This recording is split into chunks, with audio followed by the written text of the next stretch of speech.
이란에서 다시 혁명이 일어날 것 같습니다. 그런데 이 때문에 우크라이나 전쟁에서 죽을 쓰고 있던 러시아의 처지가 한층 더 비참해졌습니다. 세계 많은 전문가들에 따르면 러시아가 올해 안에 전쟁을 포기하지 않으면 나라가 망할지도 모를 정도라고 분석하고 있는데요. 9월 22일 현재를 기준으로 지난 수일간 이란 전역에서 대규모 폭동이 일어나고 있습니다. 이란에서 종교 독재를 상징하던 도덕경찰이 이슬람 율법대로 히잡을 두르지 않았다며 22살 여성을 때려 죽이는 사단을 내자 평소에 이들을 고깝게 보던 이란 대중의 분노가 화라산처럼 터져 순식간에 온 이란을 덮쳤습니다. 그동안 이란 국민들은 무리한 핵 개발로 인한 경제 제재에도 꾹 참고 있었지만 이제는 종교 독재가 지긋지긋하다며 세속화를 외치는 이들이 들고 일어났는데요. 그런데 그 규모가 역대급입니다. 서방의 제재로 인해 심각한 경제난에 시달리며 일어났던 2017년과 2018년의 초대형 규탄 시위조차 이번 분기에 비하면 한 줌밖에 안 될 정도인데요. 심지어 이란 정권이 시민들에게 경고 사격을 하는 일까지 벌어졌습니다. 이 때문에 이란의 독재 정권에 의한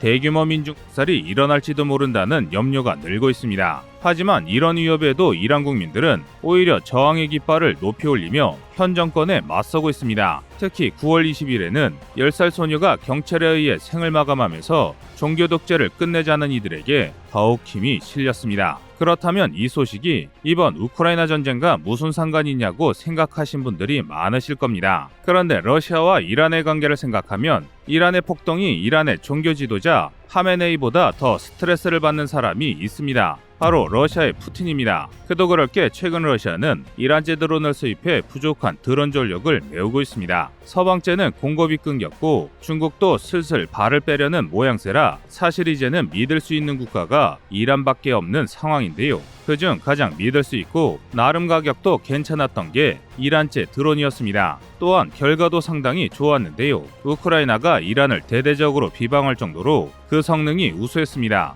그래서 러시아는 드론을 시작으로 이란제 무기에 대한 여러 협상을 확대 중이었습니다. 이란이 가진 옛소련 구격의 탄약 생산 능력과 여러 무기의 생산 능력이라면 한계에 달한 러시아의 전쟁 수행 능력을 보완할 수 있었기 때문입니다. 하지만 뜻하지 않게 이란이 막장이 되면서 러시아가 움켜쥐고 있던 희망의 불씨도 꺼지고 말았습니다. 심지어 더 절망적인 일들이 일어나고 있는데요. 그래서 준비했습니다. 오늘은 우크라이나 전쟁으로 인해 세계 정세를 바꿀 여러 최신 사건들에 대해 알려드리겠습니다.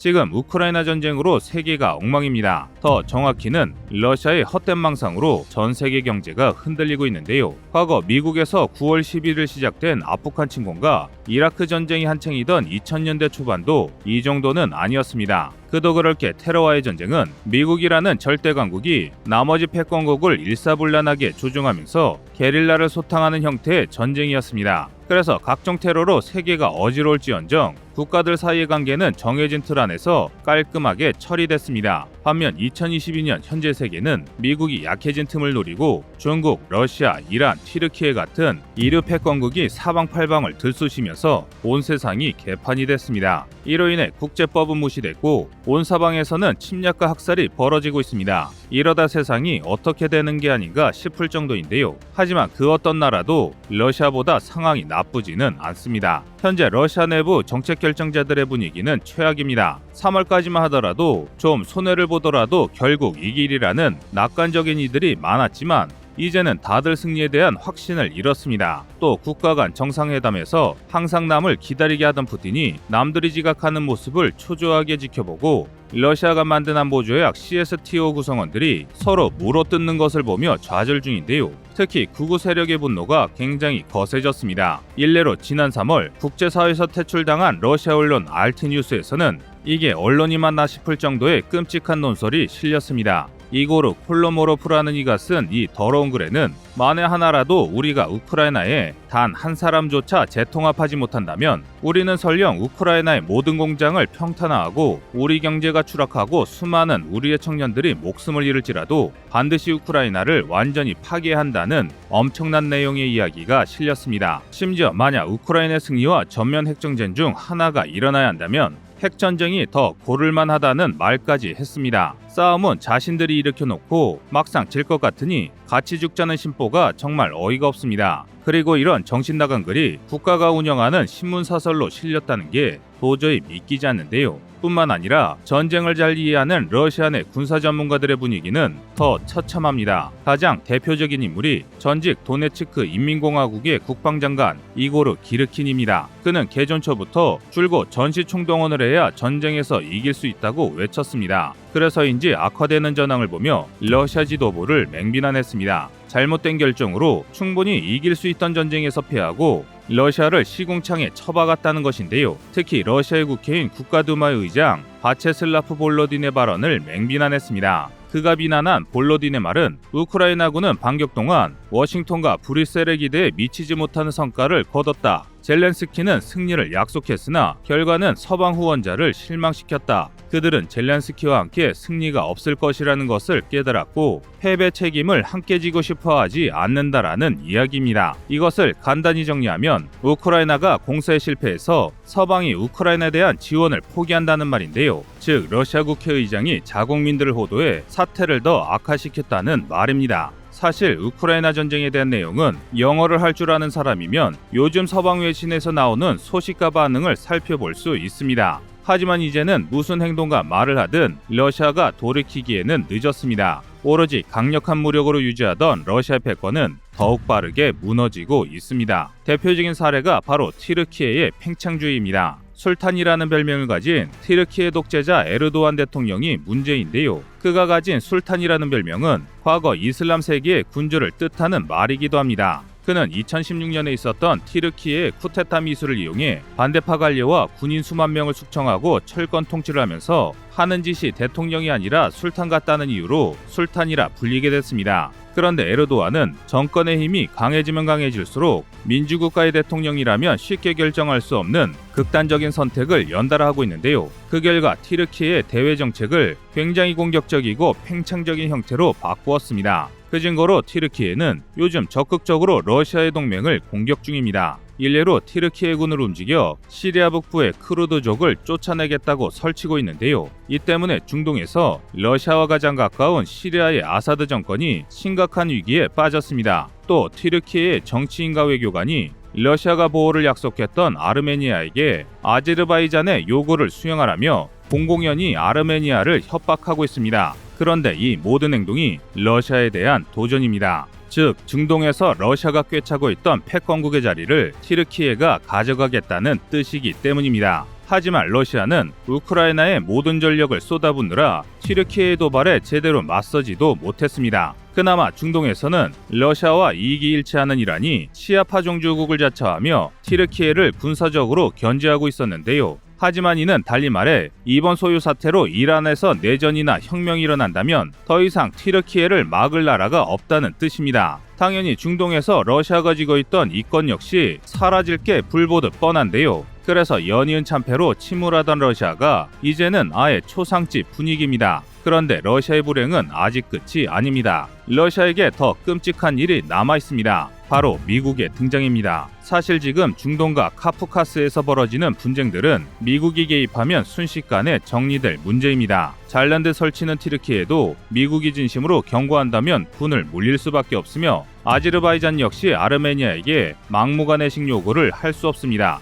그 증거로 낸시 펠로시 하원 의장이 아르메니아에 등장하자 아제르바이잔은 입 다물고 조용히 협상장에 나섰습니다. 친러를 표방하던 아르메니아인들도 약속을 저버린 러시아 국기 대신 미국의 성조기를 흔들며 펠로시 의장을 환영했습니다. 이것이 현재 국제정세에 시사하는 바가 매우 큽니다. 러시아가 아무것도 할 수 없는 카프카스의 정세를 미국이 단숨에 정리한 모양새입니다. 즉 이제 러시아는 그동안 영향력을 발휘했던 국가들에게서 이미 팽당했다는 뜻이기도 한데요. 또 이제 카프카스 이남에 위치한 조지아, 아르메니아, 아제르바이잔의 관계를 조정하는 강대국이 러시아에서 미국으로 바뀌었다는 뜻이며 동시에 러시아가 자기 앞마당조차 지킬 수 없다는 것을 러시아가 스스로 재확인시킨 것입니다. 미소 대립으로 결국 미국이 냉전에서 승리했지만 이후 정권을 잡았던 아버지 부시 대통령과 빌 클린턴 대통령조차 소련의 영역에 끼어들기가 꺼려져서 체첸 전쟁을 외면했고 아들 부시마저 러시아에 덤빈 조지아를 저버렸다는 것을 돌이켜보면 지금의 러시아가 국제사회에서 얼마나 얕보였는지를 알 수 있는데요. 그런데 충격적이게도 아직 끝이 아닙니다. 중동에서 미국에 저항하던 이란마저 내분에 휩싸이면서 현재 러시아의 최대 동맹인 이란이 혼란해지자 러시아가 정말 멸망할지도 모른다는 이야기가 나돌고 있습니다. 설령 지금 러시아가 전쟁에 패하더라도 중국과 이란 같은 동맹이 있는 이상 시간이 지나면 천천히 국력을 회복하겠지만 이 기회를 틈탄 미국이 모든 반미 지역 강국에 압력을 가한다면 자국 내 내분을 이기지 못하고 러시아라는 나라가 쪼개질 수 있다는 것입니다. 그 증거로 현재 시베리아에서는 전쟁에 반대하는 목소리가 날이 갈수록 커지고 있습니다. 먹고 살기 위해 군에 입던 자식들이 목숨을 잃고 목숨줄인 가스 산업이 경제 제재로 흔들리자 분노한 자치공화국들이 중앙정부의 정책에 반기를 든 것인데요. 물론 아직은 내부 반란이 일어날 정도는 아닙니다. 하지만 러시아가 하르키우 공세와 같은 참패를 한두 번만 더 반복한다면 1991년 12월 26일 갑작스레 무너진 소련처럼 러시아 연방의 붕괴와 유라시아의 대혼란이라는 충격적인 사건을 현실로 목격하게 될지도 모릅니다. 이 때문에 일부 국제정치학자들은 소련 붕괴로 핵물질과 핵무기가 유출될 뻔했던 것을 반면교사로 삼아 러시아 연방의 붕괴에 대비해야 한다고 이야기합니다. 갈갈이 찢겨진 러시아 연방의 여러 영토에서 핵무기를 회수하고 러시아 지역의 국가들이 핵에너지를 군사적으로 이용하는 것을 통제할 수 있도록 적절한 체계를 갖춰야 한다는 것인데요. 반면 일각에서는 러시아가 아무리 무너져도 마지막 한 방인 핵무기가 남았다고 말합니다. 하지만 그들이 가능한 것이 하나 있습니다. 과거 소련이 무너질 때도 지금보다 훨씬 많은 수량의 핵무기를 보유하고 있었습니다. 하지만 결국 소련은 핵무기를 사용하지 못했습니다. 핵무기는 영화에서 나오는 것처럼 국가의 최종 결정권자가 단순히 버튼 하나 누른다고 사용할 수 있는 무기 체계가 아닙니다. 여러분의 생각은 어떠신가요? 이상 꺼리투브였습니다. 안녕하세요, 꺼리투브입니다. 여러분의 가분한 성원에 힘입어 군사무기에 관심 없는 분들도 쉽게 이해하실 수 있는 대한민국의 육해공 군사무기의 숨은 비하 이야기를 책으로 엮었습니다. 하루 종일 검색해도 절대 찾을 수 없었던 비밀스러운 내용을 이제 책으로 만나보세요.